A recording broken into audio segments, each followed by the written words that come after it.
We would like to welcome everyone again for joining us on another session of our My STEM Journey discussion. We are so excited about having this panel to be able to provide professional development resources and programming for our Boundless Brilliance volunteers, interns, alumni, and all the other early career professionals who tune in to this video. And we're hoping that it really is a resource for you. We do our best in curating the entire panel and bringing what we consider our experts into the room to talk about their STEM journey, as the title of the show is called. So we would like to begin with welcoming Ashley Elizabeth Mendez and Amy Phan. Thank you as well, Amy, for joining us. Great to be here. Let us know a little bit about yourself and the current field of work that you're in. As you said, my name is Ashley Elizabeth Mendez, and I'm based in the Los Angeles area. I am a release manager for Fox Corporation. I work on their digital team. So I handle what it means to get all the great work that our developers do on a day-to-day basis out into the real world on our digital platforms. That is my main focus on a regular basis, and it challenges me from a communication standpoint, but also from a technical standpoint, and allows me to kind of straddle both worlds in my day-to-day job. Hi, everyone. So I'm Amy. My background is in product management, and currently I am at a financial services firm that's domestically based in the U.S. And my role there is focused on looking at the digital strategy and operations for all of our banking offices. There's two sides to that, right? The first is looking at what our bankers and our frontline employees are doing and figuring out ways to optimize whatever it is that they do. So whether that's releasing new technology, which I do a lot of, or looking at like the day-to-day process, working with compliance to shorten procedures. And then on the flip side of that is also looking at the experience that our clients have when they interact with our banking offices, thinking through during, before, and after they visit our offices, how can we provide a really streamlined digital experience for them in conjunction with that physical presence of our offices. I'm seeing some similarities between what you two do, and I just realized that, and I think that's going to make for a very interesting conversation because there's similarities. But what I also want to point out, particularly for our viewers, is that you guys work in two completely different fields: financial industry versus the entertainment world. But again, being able to use your expertise and your educational background to be able to bridge those differences. So that's very exciting. I'm ready to dig a little bit backwards, right? Let's talk about your upbringing. Do you even recall any attitudes or expectations around capabilities when it comes to what people expected of you as a girl? Did you get any cues from your family, educators in school, any types of notions that you picked up early on at a young age? So a little bit of background about myself. I'm actually an immigrant from Vietnam. And so my mom got up to the high school education level, but she didn't really go any further, right? So growing up, I was always told that education is important, but in terms of what type of education or what fields of study, I didn't have a lot of background, right? I didn't have a lot of advice from my parents saying, and I think that may be a blessing, right? Because a lot of my other friends, they would be pressured into becoming a doctor or a lawyer. I think those are the two most common professions that Asian parents tend to encourage their children to follow. And fortunately for me, my mom didn't set any expectations on me, but at the same time, I also wasn't exposed to anything. I wasn't exposed to computer science until I got to college, to be honest with you. So I had no idea what that was. I didn't know that was a possibility for me. You know, contrary to a lot of my friends, math is not my strong suit, right? And so growing up, I knew that education was important, but I didn't know exactly what it was that I wanted to study. And so when I did get to college and I started exploring a variety of different fields, I was really interested in, like I said, computer science, but I took one class and it was a self-paced course, and I tried it up until the fourth week, the drop deadline, and I dropped it because I just couldn't understand it, and I didn't get the right support and the right help that I needed. And so that was something I just crossed off really early on in my college education. And so I started becoming really interested in the environment. And so one of the things that I wanted to study was environmental science or environmental economics. But I was also really interested in business. And I remember when I went to my college counselor to say, hey, I would like to double major in this. she told me that double majoring was too hard and that I should just focus on one major.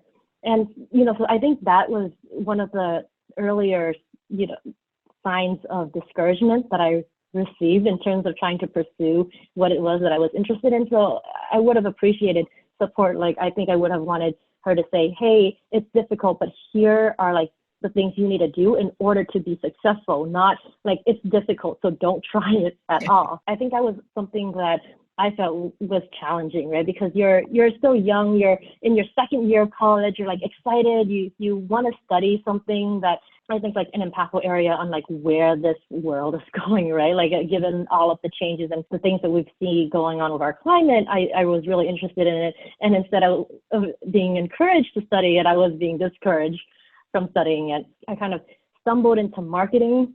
And then from marketing, I stumbled into product marketing, and then I got myself into product management, which now I'm focused on, and it's kind of a fusion between technology because I work a lot with hardware, I work a lot with software, and then also mathematics because I'm always looking at data, doing like analysis, looking at A/B testing, looking at stat sig. So in the end, I think I kind of came about to a more STEM focus in terms of my career. But for my background, I don't really think I got enough exposure to STEM or enough encouragement into STEM to really dive into it. Like, I don't know where I might have been if I could have been maybe a scientist, I could have been a software engineer, but I didn't take that path because I don't think I was set up for it from a guidance or from a support perspective, right? And I think a lot of girls who come from immigrant families and who lack this exposure are also in a similar situation as I am, where you don't know what you're not exposed to. I think that's what I see as like a really big barrier, is just like exposure and support at a young age. Thank you so much for that, because you had me thinking, and I was like, oh my gosh, you're really speaking to me right now, because I also have this immigrant background, and not a surprise, right? I was pre-med when I was undergrad, because again, those were the professions you were expected to pursue. You were like the doctor and the attorney, and I have doctors and attorneys in the family because those were the acceptable professions to pursue. And you're absolutely right, where you weren't really exposed to other things in many ways, or not just other things, but the possibility of using a particular educational background for a different career in any respect in that way, because it was told to me that to major in biology, then you have to be pre-med. There was not even talking about the opportunity to work in another field or even pursue something different. And forget about it. People were not even talking to me about computer science in a major way. And for me, in high school, most of the people in computer science classes, and then who were going to major in computer science, were still boys. It felt like a boys' club for me early on. So I just thought that I'm just going to stick with biology and this pre-med thing because that's what's expected of me and it's what I know. And at least I know what that career arc is supposed to look like. It's supposed to go into choose a discipline in the medical field. And that's all I knew. So I appreciate you for bringing in that discussion around what that immigrant experience looks like. And even talking about the way you were looking at different types of possibilities, the environmental science or environmental finance, because it's not really a straight line in deciding what you really want to do. And I know many people who probably are viewing this, I'm particularly talking to my folks who are undergraduates right now are viewing this and maybe are thinking about changing a major or deciding what's best for you. We all went through that, as Amy just described. It's not always something that is concrete in so many ways. Well, I'm finding more and more similarities with Amy, and we just didn't even know it as going into this. So I was very, very lucky in that both of my parents were extremely supportive of anything I wanted to pursue, anything I wanted to study, anything I wanted to know more about. They would be willing to sacrifice, buy the books, do whatever it would take for me to get that experience. But with that said, they also didn't have the same level of exposure to STEM that, maybe parents today do. And as a result, my experience into the outside world about STEM as a whole was limited by what I could research or figure out or ask individuals. And I remember one of my early experiences, I had read about an engineer. And engineering sounded really interesting to me in middle school. And so I had asked someone who knew a little bit more about it, what it would take to be an engineer. And the response was, you have to be excellent at math. And if you're not excellent at math, and if you don't like bridges, you shouldn't be an engineer.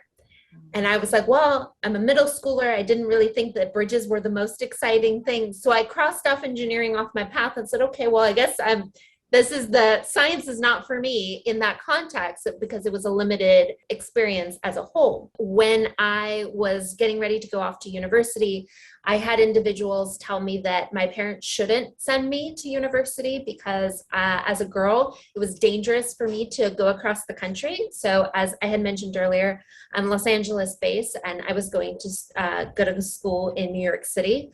So many had said, well, while I would send my own son, you shouldn't go.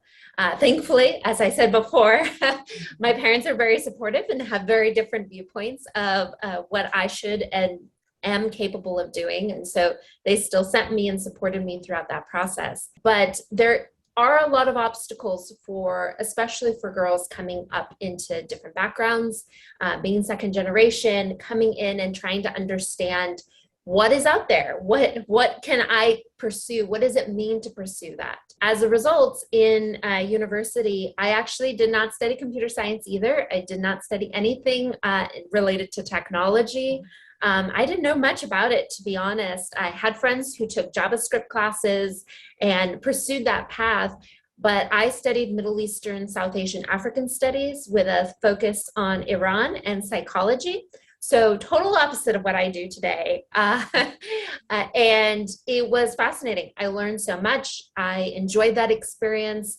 I went on to do public relations after I graduated. So my experience and my path into technology, into science as a whole, was very different.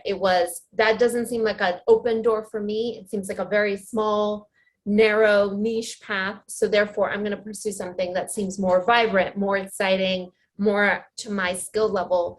But I am grateful because of my parents and because of that experience and that support that I had when I decided to pursue a path in technology. It wasn't even a question of can I do it? It's like, okay, what do I need to do in order to get to this point? Like, how do I transition from a public relations, international relations background to something in which I am working with developers day in and day out and trying to figure out what they're doing and how do I translate that to others who may not have that experience as I did.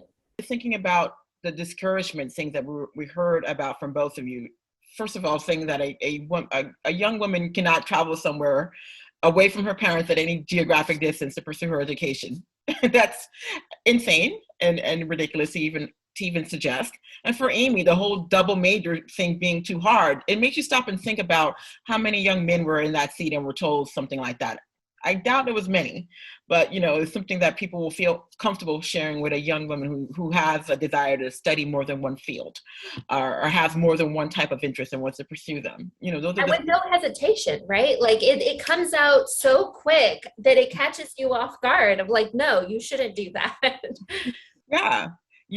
I'm pretty sure, I'm just even thinking like Amy, I'm pretty sure you knew that it was going to be something you will have to apply yourself to. It wasn't going to be easy, but you didn't need someone to tell you it's too hard for you to do it at the same time. On one end, we talk about having role models in the classroom for young learners, because again, they're from different backgrounds, including the ones who don't have encouragement at home, the ones who probably don't even have parents at home. Ones who come again from like an immigrant background where our parents are like, just study something and make something of yourself. We came here for opportunities, so find an opportunity, right? But there's no real guidance. So there's still some modeling that's needed there. And that's where our role models who are young college, class facilitators are so important. But for others, I start thinking about role models in general. In the classroom and outside the classroom. So I'm hoping you guys can share about whether you had role models along the way and whether you had something separate when it came to STEM role models that you had to started connecting to or reaching out to when you realized that this is what I wanted to pursue, or this is the career path I'm trying to change or pursue in this particular way. To kind of talk about whether you thought you needed a role model and did you actually was able to develop some connection to a role model or mentor in some way. Growing up in a Asian household, I was taught never to ask for help because it's a sign of weakness. And so I think looking back on my childhood and my growth, I never really thought to sought out other women as role models or as mentors, and I never sought to ask for help because I was told not to be an inconvenience to other people, and that's really how I grew up. So this concept of like role models and mentorship didn't really occur to me until earlier on in my career, right? Like after college when I started working, and I was really fortunate enough to have really great managers, women managers, who then I sought out for guidance, right, and advice. And then I started learning more about mentorship. I started learning more about like what a role model was. And I realized then that, oh yeah, you know, my managers, I do look up to them as my role models, right? As they are the experts in what they're doing at the time. And, you know, before when I was in marketing, I had a marketing manager who I reported to. And, you know, I really looked up to her and she really helped guide me in terms of growing as an entry level employee. And then when I shifted towards the tech industry, right, I had a really great role model at another bank that I was working at, who was specialized in product management. So I really looked to her for guidance. And I remember even after I had left the company and I was doing negotiations for a new job, I still called her up. I was like, hey, Michelle, you know, ran into this situation. Can you help me out with like my salary negotiation? Because I'm really not sure how to do this. But it really didn't occur to me until I think I was a bit older. And I think going back, I wished someone would have encouraged me, right, to have a mentorship relationship in college, right? Like I think early on it's really important, or even younger than that, like when you are in high school, when maybe you get mentored by a college student. And I think that's really why I like Boundless Brilliance, is the fact that we connect college students to elementary school girls, and it's more relatable, right? Because you don't want to connect someone with such a huge age gap. Like it's harder to make that connection. It's harder for them to find something relatable. And I think when I was growing up, I just didn't have someone who was a little bit older than me, but that I sought out as in, you know, doing something that I wanted to do, because I really had no idea what I wanted to do at that age, right? So it wasn't until I started working and I'm like, okay, I'm going to do marketing. So let me look for a mentor or a role model in marketing. And then I shifted and I'm like, okay, let's find someone in product management. But that didn't really click, and that didn't really occur to me until I was older. I appreciate so much what you're stating, and particularly the part where you pointed out that it's not just having one mentor, it's having a different mentor for a different need.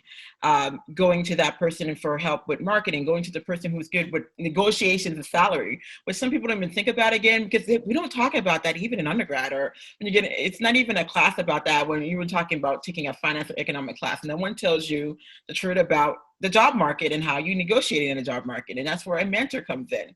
But again, it's identifying the right mentor for your particular need and realizing it's not going to be one person that fits every need, but being able to be open up and identifying the different types of people that you're modeling yourself after, or finding, you know, a way to connect with them for advice on, again, what you need them for.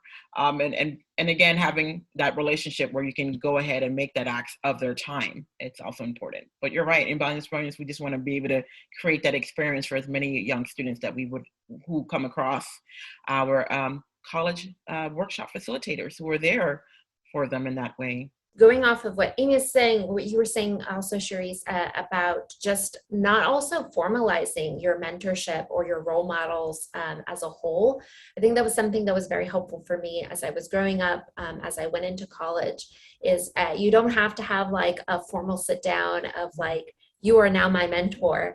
You also don't have to have a perfect role model, right? It doesn't have to be someone who is perfect in all areas of life or in all capacities of their job.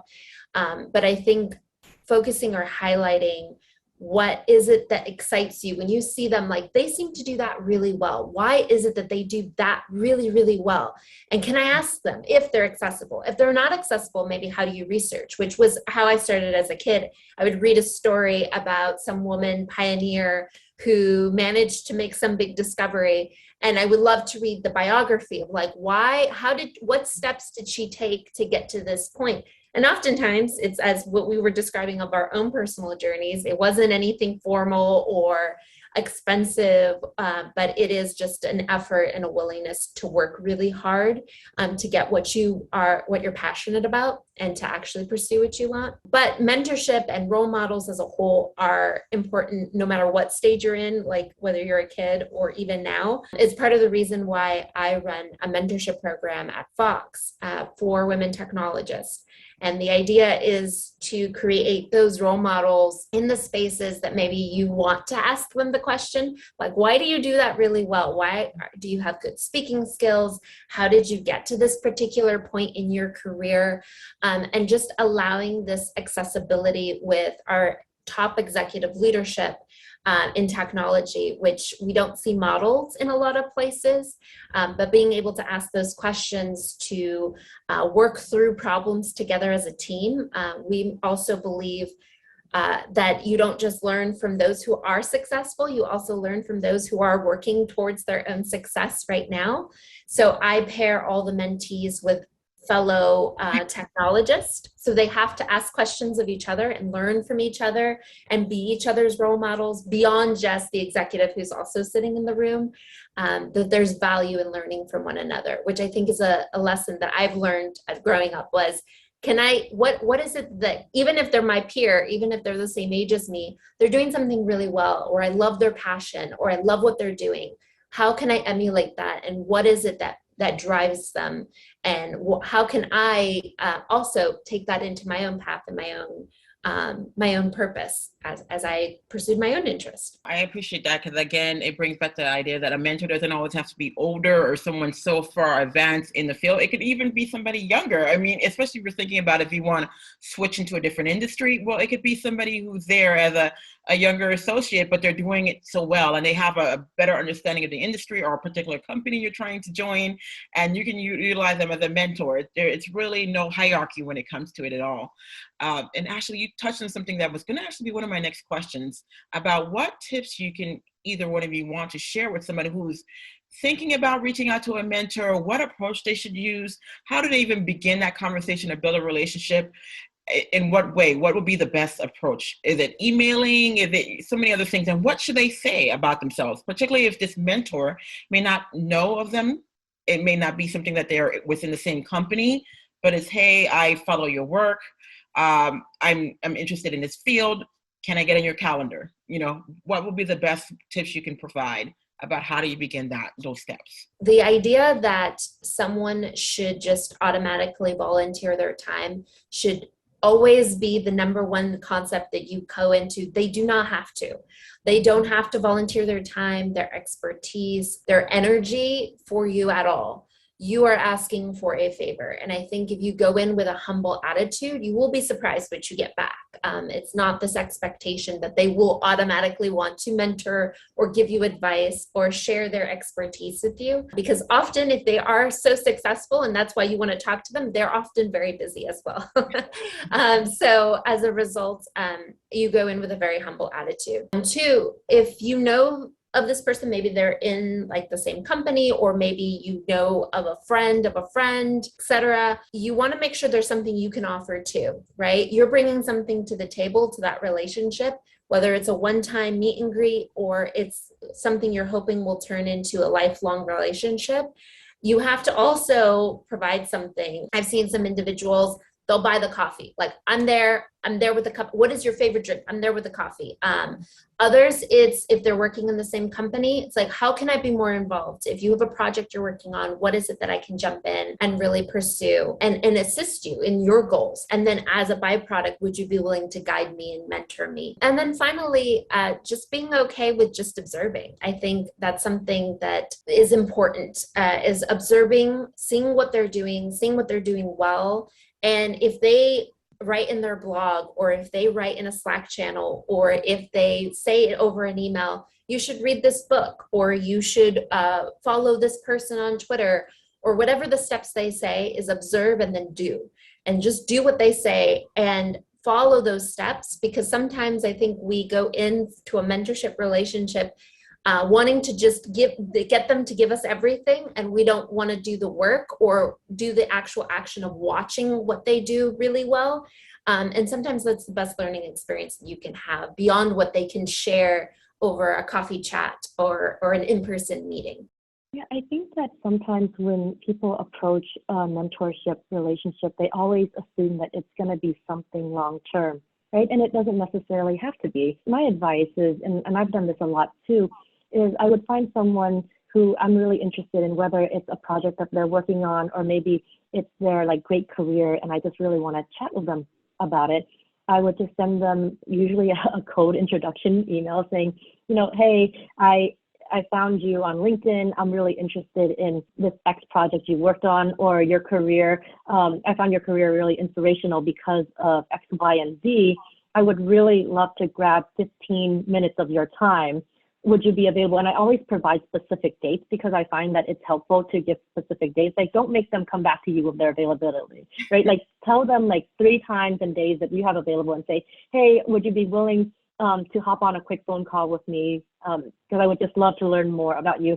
And oftentimes, it's just that quick conversation that you're going to learn a lot from, right? You're going to get inspired from. So it doesn't have to be a long, committed, multi-year mentorship. Because when I think back about it, yes, I have a couple of people where I continuously go to for advice, but there are also people where it's really just like a conversation here and a conversation there. And I try to stay in touch with them, but we don't talk, every month, or we don't even talk every year. And I think that's okay too, as long as you're learning something. And I think going back to Ashley's point is like what you can offer them, like can you share any insights for them? So if they're working on a project or if they're working on a feature and you happen to be a core demographic user, can you offer to test it out for them? Can you offer any insights, right? So figuring out mentorship is such a two-way relationship. And I think that, Cherise, to your point too, is like age isn't really a factor, right? It's really about their experience and their expertise.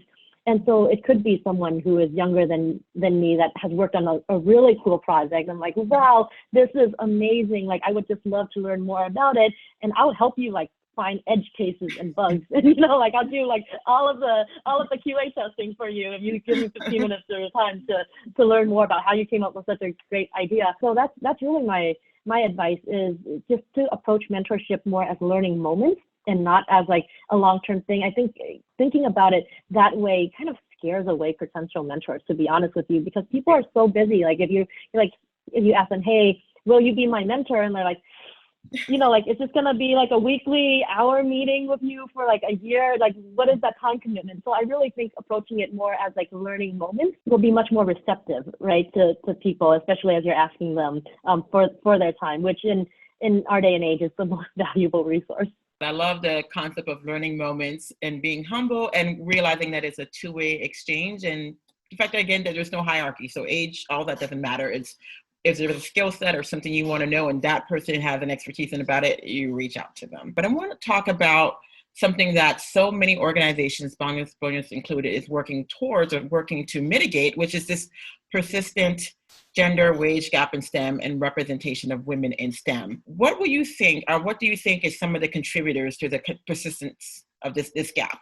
What are things, do you think that from your experience, women are still not getting the type of support they need on the job or in the job? Are they still getting some form of discouragement? Are they not getting promotions or being looked past upon? Because for me, a lot of times when I think about these, particularly when they start talking about wage gaps, it's always, well, that depends on who's the person in power, who's the person who's doing the hiring, who's the person who is approving things. And if you don't have women at those particular tables, for me, that's how we see some of these trends. But I always love to talk about it with other women who have had careers and worked in different fields and different companies and talking about what it was like for them at their company and what they saw. I feel like it's very trendy right now to talk about the issues that women in technology face, how there's a small amount of women in technology, that even smaller amount of diverse women in technology.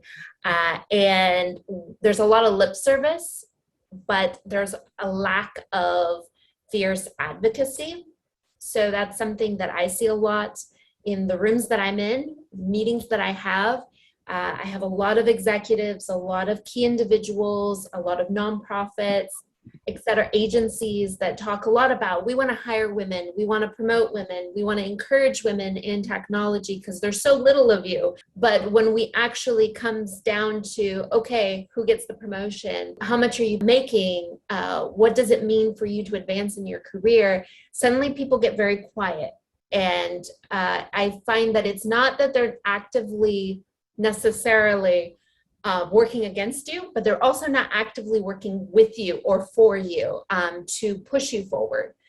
So maybe a key example would be when it comes down to who gets chosen to lead a project, they'll choose the guy that they consider a little bit more charismatic, even though the skill levels may be the same among the technologists, but for our female or diverse candidates, they're not chosen. Another example would be, I think we don't talk about how much someone is making in a particular field. And some of the fierce advocates that I've seen in my life have been male technologists who have come to me, pulled me aside and said, you know, as your advocate, as your ally, I want you to know that I make this much. And so if you're not even making close to this, then you probably should have a conversation. And so that kind of like key advocacy of like, I'm not just doing lip service, I'm actually trying to give you the skills and the tools and the opportunities to advance are often missing. That's just my observation. Amy, what about you? What do you see in your realm? I think, Ashley, you did a really good job of saying some of the trends that we've seen overall in this space. But I'd also like to take a moment to reflect on, you know, what we are doing as women for ourselves and the obstacles that we face at home that might hinder us in the workplace. Going back to my education, right? I was told not to double major. I actually graduated with a quadruple major, environmental economics and policy being one of the four majors that I did. And then I also went on to get a master's in integrated marketing communication. So with my background, you know, I've been able to get a lot of jobs offer, and I was able to do fairly well for myself early on in my career. But at home, my dad would be frustrated because my brother who graduated with one major, he couldn't find a job, right? And my dad would tell me, I cannot believe your company is paying you this much when your education is worth less than your brother. Now, as a fairly young woman, fairly early on in my career, I was happy, but then that made me have doubts, right? Like, oh, am I getting overpaid? Should I be advocating for myself if they're already overpaying me? You know, is my education really worth less? Like, I obviously don't feel that way now, and I've shaken off a lot of it. But when you think about how you grow up and the support that you have at home, how does that translate to how much you're willing to advocate for yourself in the workplace? Because yes, there is this dual factor of, are the people in the workplace going to be advocates for you, right? Are your companies going to put their money where their mouth is and bridge this disparity? But then on the flip side of it is, are you going to stand up and advocate for yourself? Do you know your self-worth? And are there anything else from your childhood that might be impacting your view of your self-worth where you're not recognizing it, and so you're not advocating for yourself enough in the workplace? Because if you look at, you know, two candidates and one of them is saying, hey, promote me, like I've already been delivering X, Y, and Z, and the other person is really just heads down doing their work, thinking that a promotion is going to come to them because they're doing their work. There's a difference in perception there, right? You're like, one of them is more of a go-getter, and, you know, gender aside, who would you give that promotion to? And are there any factors that are kind of hindering women from saying, hey, you know, like, promote me, like I can take that next step, whereas men are more willing to do that? Wow, you really brought up such a great point, because it has me thinking. I mean, I was lucky enough to come from a household where my mother was, you know, educated, actually had an education more advanced than my father itself. And then my stepfather was very open. He had nothing. He was like a girl's dad, right? He had all these girls and a stepdaughter. So he was just pursuing education, you guys. So he really didn't discourage us. But I can recall having neighbors and other friends when it came to who's going to get extra tutoring assistance, or who the family was saving up money for the college scholarship fund, it went to their brothers. It was like the investment wasn't going to be made in the girls because of the expectation that the brothers were going to be the ones who were going to be able to get the higher paying jobs and then be able to help the family out in a better way. So why would we invest in you when we should be investing in the men in the family? So you're absolutely right. In some cultural backgrounds, and again, I come from a background where many of my friends and we were all growing up from these immigrant backgrounds, and that was their reality. I would be lucky enough to be able to get my parents to spring for extra things. My mother, what is that, Scholastics or something like that, where my younger sister went to, Kaplan. She paid for that for my younger sister because she needed some additional help around mathematics. And, my friends were like, you guys your mom pays for girls to go to a tutor. And they're like, isn't that expensive? But for our mother, it was an investment. And she believed her daughters could do the same things as boys can do. But that's really, you're right, that's a reality. And that will, again, show up again as we're adults. Because if you come from a family that's telling you that girls shouldn't push too much, or should be lucky that they even let you in the workplace, you're not going to really want to make waves when you're in that workplace. You're not going to really want to look like you're outperforming the boys because they're supposed to be having those positions and getting paid more to begin with. And to the point where I think, Ashley, you brought it up about having someone come to you as an ally and talk about salaries. I always encourage young people to do that. I encourage my own staff, and I remind myself to do that at times when in a career setting, is that discussions on salary are supposed to equalize the workplace and to make sure that we can actually start seeing some diversity in the workplace where people are not shut out. So this whole notion that you shouldn't be talking about salaries, I always pushed back against that. And I saw a great post, I think it was off of Twitter, where this woman talked about moving and had her first real, what she felt like a mid-level career position. And she was going to ask for 80,000, and she was excited when they offered her 120,000. She was over the world and over the top of the world, even though she lived in a city with a high cost of living, because, hey, they're offering more than I've ever made in my life, until one of her coworkers let her know that the starting rate for everyone else is about 150,000. So, this belief that we shouldn't ask for much and we should be humble with what we get, and we shouldn't discuss salaries, sometimes does keep us back as women, particularly women from different women of color in many ways. Because again, we're coming from backgrounds where we're not used to having these discussions with our families, and our families being immigrants are just excited to see that anyone has a job that's, we are quote unquote well paid, but we can do more, we can advance more, we can advocate for having more leadership positions other than just doing our work really well and keeping our head down and getting paid, which is what I know I did at first part of my career. It's just, I'm a good tinker, I tinker at things, I get things done, I'm dependable, but why am I being passed over? And I think to both of your points, I think it just illustrates why it's so important that we support one another, whether we are that person who is very confident, maybe you had that supportive system to go and advocate for yourself, or maybe you're someone who's still developing those skills in advocating for yourself. I think regardless of what camp you fall in, it's important that we're talking to each other, sharing this information with each other, and encouraging one another. So that way, whatever it is, whether it's salary or promotion, or even just I want to learn something new, how do I do that? I think it's important that we are always in dialogue with one another and sharing our stories and our experiences and our fears or our insecurities with one another, because we can be our own fierce advocates in that sense. I really like that point, Ashley. I think that, now as I'm more advanced in my career, I definitely look out for younger women who may not be advocating enough for themselves, right? And just having a conversation with them saying, hey, you're doing great work, but you should speak up more, or there's great things that you can bring to our meeting and present. And I think that's, really great advice. And similarly, if you are a young woman in your career, I think if you want to reach out to, more senior leaders at your company for advice, that's definitely one of those learning moments, right? Where it doesn't have to be a long-term mentorship relationship, but just learning more about the company culture. How do I do my best to advocate for myself based on the culture of this specific company? Because each company is going to be different, and you want to be sure that you are doing the best for yourself within the culture of that company, and learning from a senior leader at that company is going to be the fastest and the best route forward.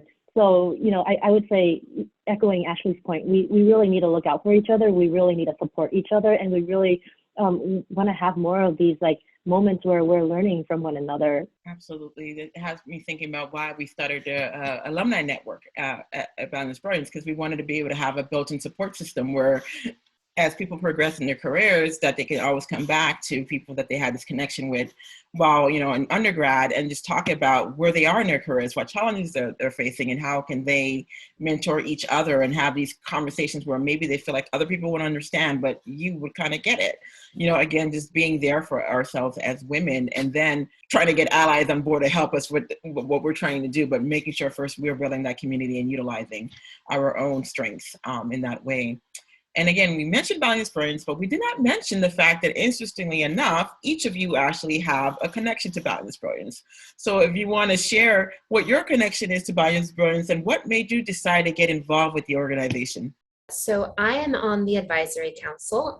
So that essentially means that exactly what it says, but I serve Boundless Brilliance in not only providing support, providing suggestions as I come along and listen, whether it's on the finance committee, which is a committee that I am a part of, or in just other advocacy components, whether it's events or special initiatives, providing my perspective from a technology viewpoint and from what has worked for me from my own experience, and just also being like the biggest cheerleader of Boundless Brilliance that I can possibly be.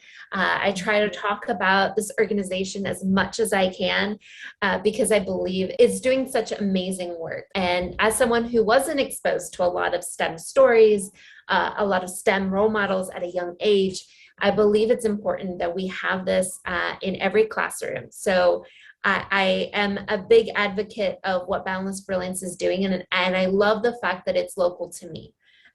Being an Angelino, being a native from Los Angeles, I actually found out from Boundless Brilliance from a local restaurant. I saw it advertised that they were supporting Boundless Brilliance on their billboard, and I wanted to know more about it. And as I did more research and I found out the mission and the purpose, I said, well, how can I support them? How can I be that cheerleader? And so I'm thrilled that for the past year, I think it's been a little over a year now, that I have been able to be part of the advisory council and just be part of this journey with them as continue to grow. And I recently joined the board of directors earlier this year, so still fairly new and learning a lot about the organization. But what really sparked my interest, I think, stems back to my background that I said earlier on the call, right?